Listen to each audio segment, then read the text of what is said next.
Elsa, medyo biyudo na ako ngayon na hindi naman. Pwede pa ba tayong magkita kung may panahon ka?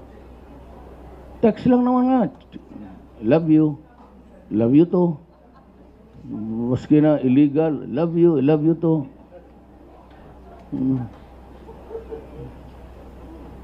So, I plan to convert it to something very functional, very useful to the Filipino. Gusto ko yung government, yung public applying for overseas. Huwag ninyong pabalik-balikin. Gusto ko yung Department of Foreign Affairs, yung health services, yung mga clearances sa police, doon na.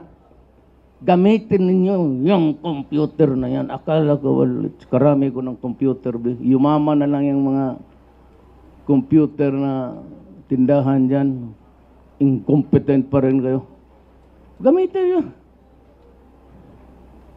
Gusto siya NBI? Ayan yung NBI. Diyan, may section dyan. Computer. Iganon mo lang sa opisina mo central. Wala. O, sige. Wala na seremonya. Police. Justice Department. Yan. Tapos apply na siya. Lahat ng recruiters. I will create a special unit, maybe the CIS. Lahat ng illegal recruiters, hindi na kailangan may biktima pa. I will order the arrest of all recruiters operating without the proper permit. And I would know if I see one. I could smell a rat a mile away. Huli na kayo. Hindi ko na hintayin. Kagaya ng mga kidnapper, hold-upper, hindi na maghintay na may biktima kayo. I will do what you do to the others. Yan ang warning ko, ha? Gagawin ko sa iyo ano yung ginagawa mo sa kapwa mo tao. Period.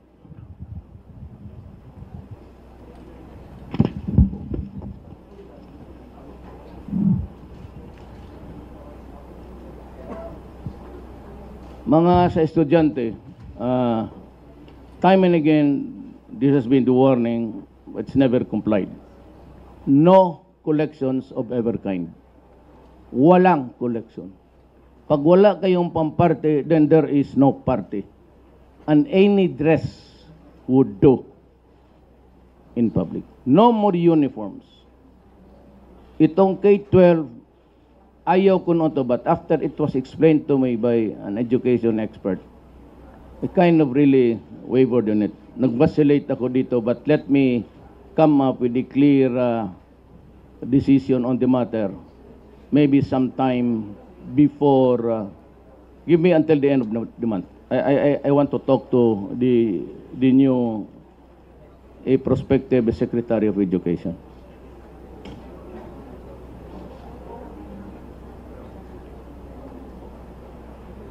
Itong hingi-hingi, that's extortion. It is extortion or illegal exaction.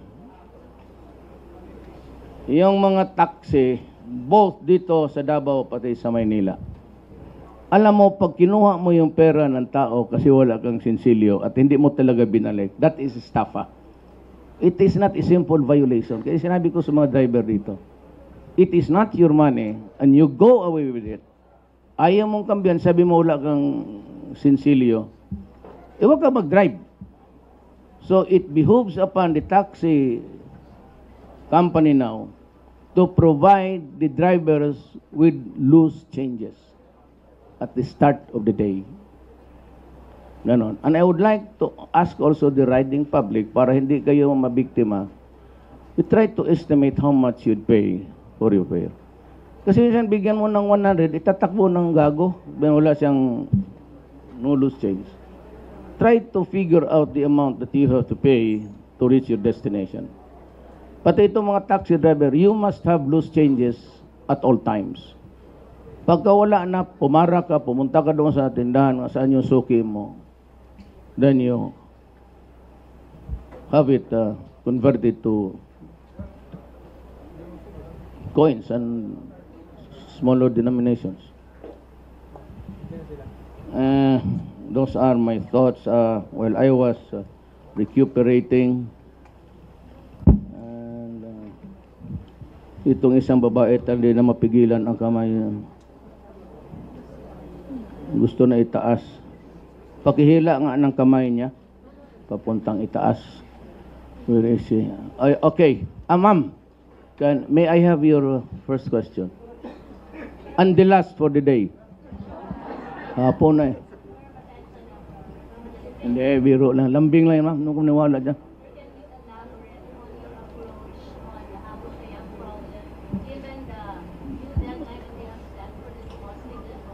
No. I never set any deadlines. Itong Mindanao issue, itong federalism, the Mindanao issue hinges on our success or failure sa federal system. Nothing short of nothing will ever appease the Moro people sa Mindanao kung hindi, because failed yung Tripoli agreement, yung kay Normi Suare, then the then you have the specificity of President, it all failed. Gusto talaga nila ngayon federalism. We have to give it if we want to have a peaceful Mindanao and eventually a peaceful country. Nothing short of that will bring peace to our land. So, yung Abu Sayyaf is connected with the Mindanao issue. It drove most of the young men to this desperation and being radicalized. Now, ayaw ko yan silang makontaminate ng ISIS. So in the meantime, I'll just have to cooperate with them that they must know the consequences of their acts. When the time comes, when it is the right time, I would make it clear to every negotiating body that it does not include condemnation. Not condemnation. It does not, the position is not really condemnation, but nation building. But for those who committed serious crimes, they must answer for it. There will be a time to reckon with that I would ask everybody there to surrender and release all hostages. But it will not come until we have started the talks in Mindanao. Kasi ang karamihan yan, galing rin sa MI pati MN. Those are the arms that were in the hands of people that were, the situation drove them into radicalization. Wala nang makita ito. Kung gano'n na lang man, di sige, yung gusto niya. So damay lahat. But criminality, ito kasing sa Abu Sayyaf, it is bad enough to kill the people, but to kill them in public execution, talagang, but it does not include dito sa criminality. Drugs, criminality, then I'll fix government, corruption, at the same time allow the economic managers to work, and I will follow, if it is really for the good of the country, every recommendation that they would have. Yan ang akin. So itong Abu Sayyaf takes time. But at sometime in the future, we just have to talk about real issues. But I would like to stress now that normal police operations will continue. An aggressive police presence will continue. And the armed forces will be called to assist Philippine Navy, Marines and all. And even in the drive against criminality, the military will have to do its share. Now, I will answer for those that are committed in the performance of duty.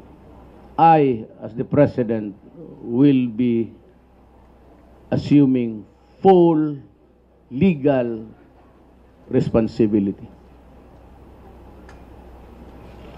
I only ask that the other constitutional bodies, I said, give us the little respect that we deserve. Huwag naman yung pabalabag na istorya kasi wala ako, I can take it, I said. Before I forget, I would like to know from anybody in the executive department of the